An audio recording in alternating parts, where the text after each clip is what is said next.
रात का समय था। भीमा अकेला जंगल के रास्ते से होता हुआ सुंदर नगर जा रहा था कि उसकी नज़र नीम के एक प्राचीन पेड़ पर पड़ी, जिसकी लंबी लंबी शाखाएं जमीन से टकरा रही थी। उसे देखकर भीमा अपने आप से बोला, अरे चलते चलते मेरे तो पैर ही जवाब दे गए। क्यों ना इस घने नीम के पेड़ के नीचे थोड़ा आराम कर लिया जाए।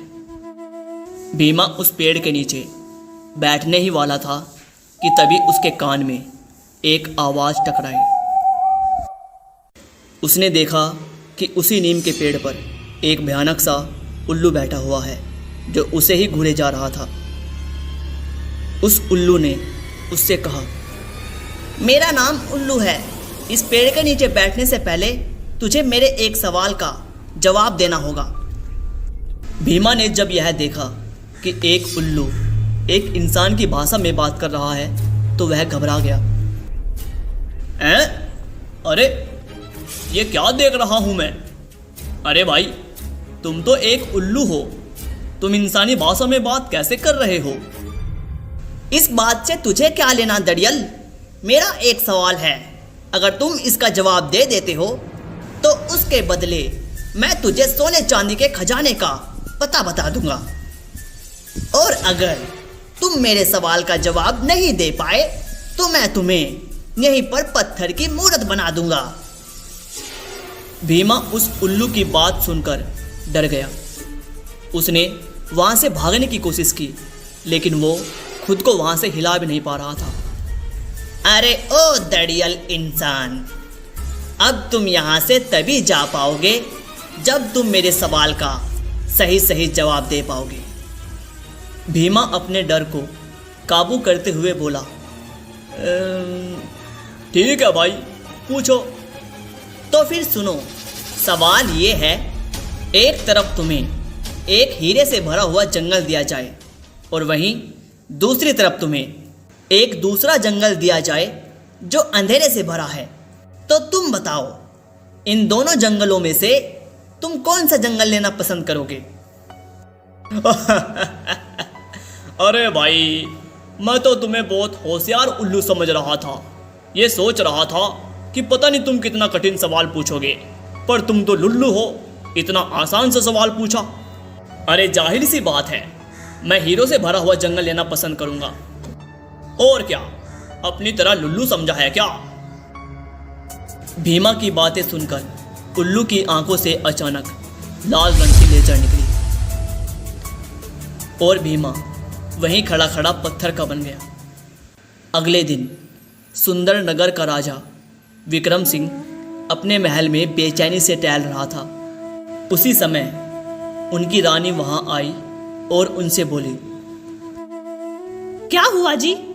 आपके चेहरे पे ये चिंता की लकीरें क्यों दिखाई दे रही है? अब तुम्हें क्या बताऊं रूपमती, कल दूसरे राज्य से मेरा एक गुप्तचर कोई संदेश लेकर मेरे पास आने वाला था और वो अभी तक मेरे पास नहीं पहुंचा। तभी राजा विक्रम सिंह का मंत्री दौड़ते हुए राजा विक्रम सिंह के पास पहुंचा। महाराज, महाराज, जिस बात का डर था वही हुआ। पहेलियां मत बुझाओ मंत्री जी, सही सही बताओ, आखिर हुआ क्या है? महाराज, हमारे गुप्तचर भीमा को हमारे राज्य के कुछ नागरिकों ने उसी रास्ते से महल की ओर आते हुए देखा था, जिस रास्ते में वही नीम का घना पेड़ पड़ता है। महाराज, यह सुनकर राजा के चेहरे पर चिंता की लकीरें और भी ज़्यादा दिखाई देने लगी। मंत्री जी, सभी नगरवासियों को संदेश भिजवा दो कि सभी नगरवासी हमारे महल के सामने इकट्ठा हो जाएं। मैं उन सब के सामने एक जरूरी ऐलान करना चाहता हूँ। दुग दुग दुग दुग दुग। सभी लोग राजा के महल पर पहुंचे। कुछ ही देर में सभी नगरवासी महल के सामने इकट्ठा हो गए और राजा अपने महल की छत पर खड़ा होकर सभी लोगों से बोला, मेरे सुंदर नगर के वासियों, आज मैं ये ऐलान करता हूँ कि तुम में से कोई भी नगरवासी उस रास्ते से कभी आना जाना नहीं करेगा जिस रास्ते में वह नीम का प्राचीन पेड़ पड़ता है। अगर तुम लोगों को वहां से कोई व्यक्ति आता या जाता दिखाई दिया तो तुम्हारा कर्तव्य है कि उसे उधर जाने से रोके और वहां की असलियत बताएं। ठीक है, समझ गए सब लोग? जी जी महाराज, हम सब समझ गए हैं। महाराज की जय, महाराज की जय। इतना कहकर राजा फिर से अपने कमरे में बेचैन सा होकर टहलने लगा कि तभी राजा की पुत्री तारा और उसका पति, जो कि किसी दूसरे राज्य का राजकुमार था, राजकुमार जयदेव, राजा से बोला, उस नीम के पेड़ के बारे में तो तरह तरह की अफवाहें हैं महाराज, मैंने भी सुन रखी हैं। आखिर उस पेड़ का रहस्य क्या है? महाराज, कहते हैं कि उस नीम के पेड़ पर एक भयानक सा उल्लू रहता है जो लोगों से एक अजीबोगरीब सवाल करता है और उसका सही जवाब ना देने पर मासूम और गरीब लोगों को पत्थर का बना देता है। अगर ऐसी बात है महाराज, तो मैं आपके नगर वासियों को उस उल्लू के जादू से मुक्ति दिलाऊंगा। नहीं राजकुमार, ऐसी गलती से भी मत करना। अरे नहीं महाराज, मुझे मत रोको, मैं भी उस उल्लू के सवाल को सुनना चाहता हूँ।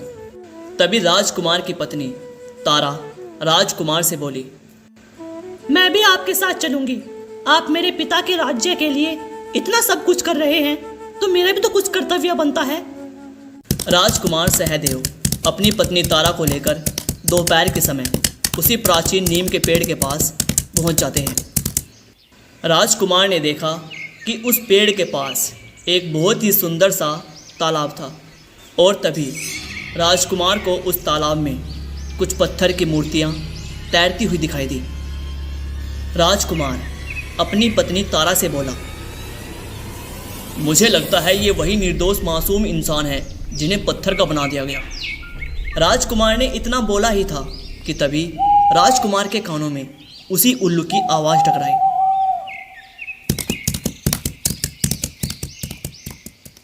क्या बात है, अब तक तो विक्रम सिंह की प्रजा और कुछ मूर्ख लोग ही यहाँ आते थे, लेकिन आज तो महाराज के दामाद और उनकी पुत्री साक्षात यहाँ पधारे हैं।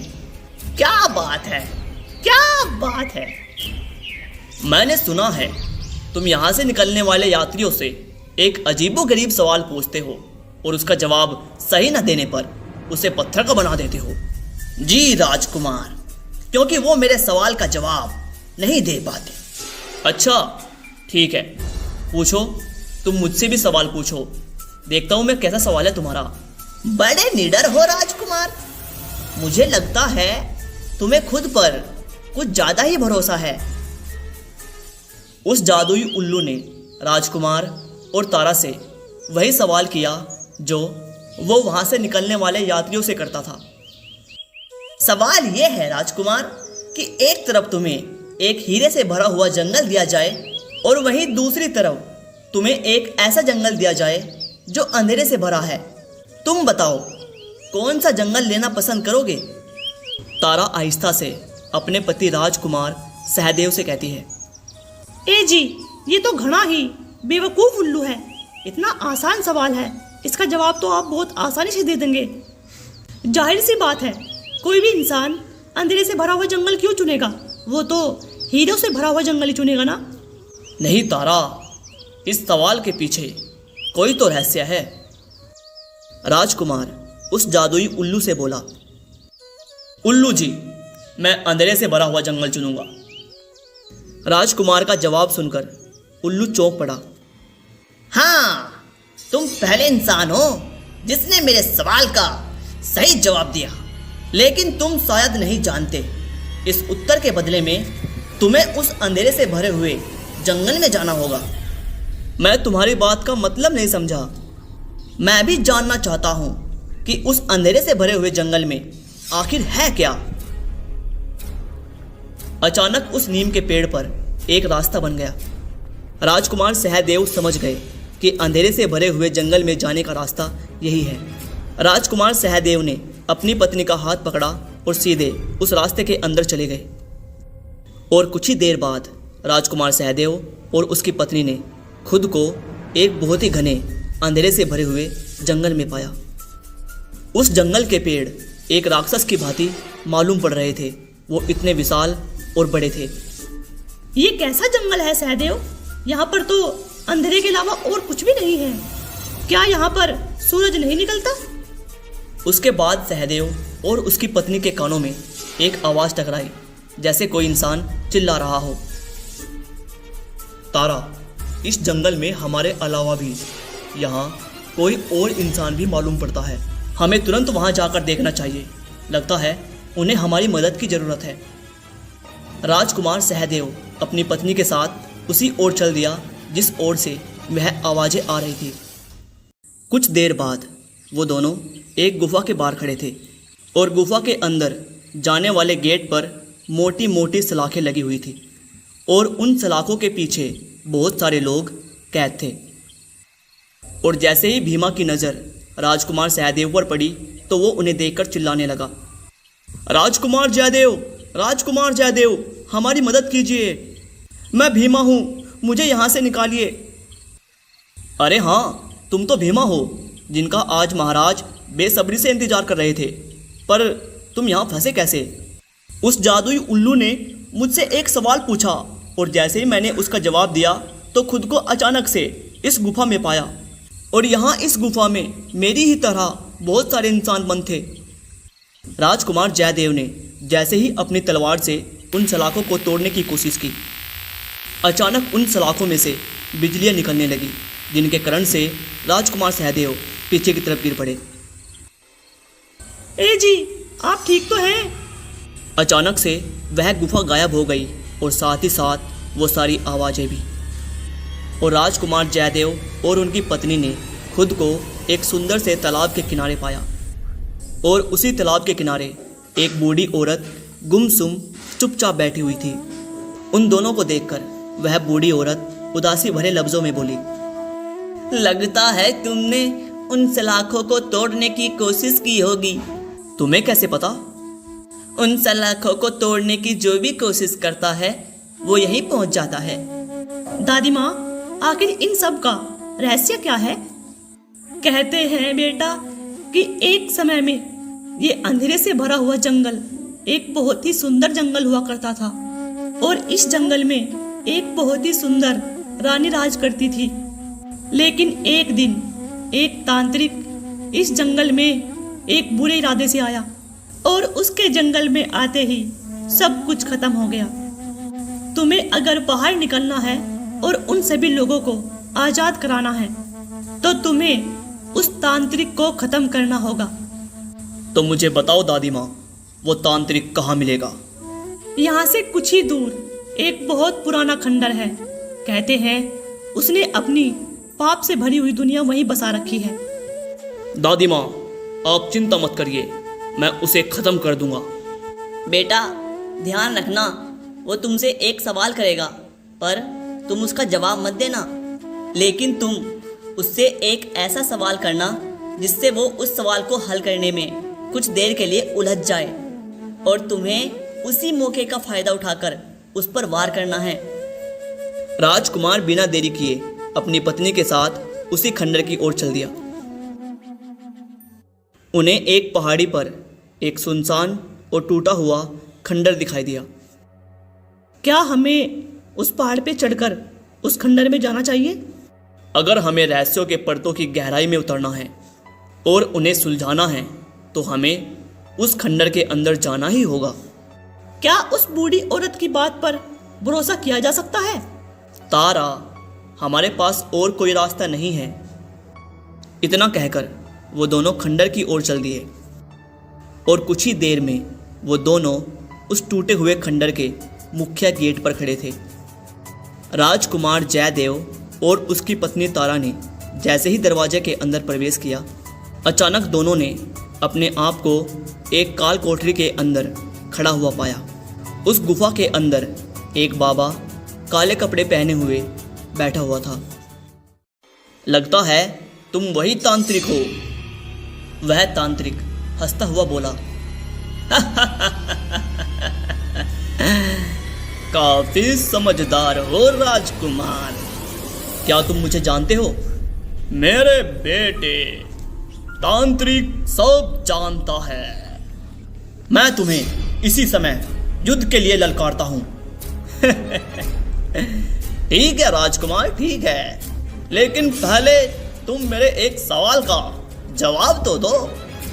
अगर तुमने मेरे सवाल का सही जवाब दे दिया तो मैं गुफा में बंद सभी लोगों को छोड़ दूंगा और इस अंधेरे जंगल में सूरज भी निकल आएगा।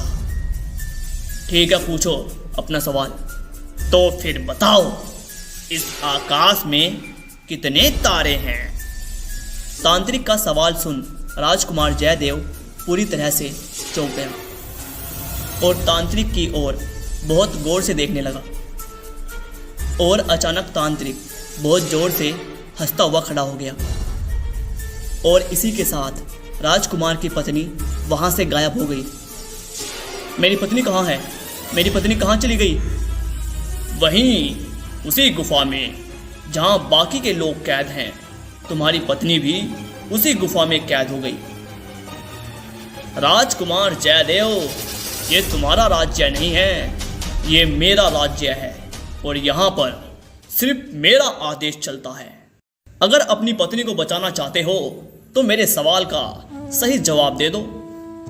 तांत्रिक ने इतना कहा ही था कि राजकुमार जयदेव ने खुद को खंडर के ऊपर खड़ा हुआ पाया, जहां पर वह तांत्रिक उसे मुस्कुराता हुआ देख रहा था। तुम्हें क्या लगता है कि तांत्रिक को हराना इतना आसान होगा? क्या तुमने देखा नहीं, तुम्हारी पत्नी को मैंने बैठे बैठे गायब कर दिया और तुम्हारी पलक झपकने से पहले ही मैं तुम्हें इस खंडर के ऊपर ले आया। पता है मैं तुम्हें यहाँ क्यों लाया हूँ? ताकि मैं तुम्हें यहाँ से धक्का देकर तुम्हारी जान ले सकूं।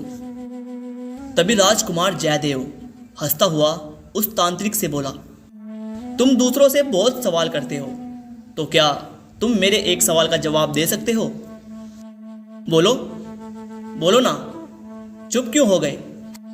राजकुमार जयदेव की बात सुनकर वह तांत्रिक बुरी तरह चौंक पड़ा। मेरे बस इतना सा कहने पर ही तुम चौंक पड़े? तुम तो एक बहुत बड़े तांत्रिक हो, तो बताओ ना, क्या तुम मेरे एक प्रश्न का उत्तर दे सकते हो? अगर नहीं दे सकते तो इस जंगल को हमेशा के लिए छोड़कर चले क्यों नहीं जाते? बोलो, कुछ तो बोलो। अच्छा, तो ये बात है, तांत्रिक सब जानता है। पूछो, क्या पूछना चाहते हो? तुमने कुछ ही देर पहले गुफा के अंदर मुझसे एक सवाल पूछा था कि आसमान में कितने तारे हैं, और अब मेरा सवाल सुनो। बताओ, मेरे सर पर कितने बाल हैं? तांत्रिक जयदेव के बालों को बहुत गौर से देखने लगा। उसके देखने के ढंग से ऐसा लग रहा था कि जैसे वह जयदेव के बालों को गिनने का प्रयास कर रहा हो और बहुत ही जल्द बालों की गिनती करने में सफल भी होने वाला हो। और अचानक राजकुमार जयदेव ने अपनी तलवार निकालकर उस तांत्रिक पर वार कर दिया। वार करते ही उस तांत्रिक के शरीर ने एक काली चील का रूप ले लिया और वह काली चील मर्द होकर वहीं गिर पड़ी। तभी राजकुमार जयदेव ने देखा कि उस खंडर के ऊपर सूरज निकल आया है और उस अंधेरे से भरे हुए जंगल ने भी एक बहुत सुंदर जंगल का रूप ले लिया। अगले दिन राजकुमार जयदेव ने स्वयं को उसी नीम के पेड़ के नीचे खड़ा हुआ पाया और इसी के साथ तारा और बाकी सभी लोग भी जो उस गुफा के अंदर कैद थे सब आज़ाद हो चुके थे। और कुछ ही देर में वह उल्लू उड़ता हुआ राजकुमार के पास आकर खड़ा हो गया और वह एक सुंदर स्त्री के रूप में परिवर्तित हो गया। तुम्हारा बहुत बहुत धन्यवाद राजकुमार। मुझे पता था कि तुम उस अंधेरे से भरे हुए जंगल को पार करके उस तांत्रिक तक जरूर पहुंच जाओगे। मुझे एक बात समझ नहीं आ रही है कि यहाँ पर एक तालाब बहता था, वो कहाँ पर गया?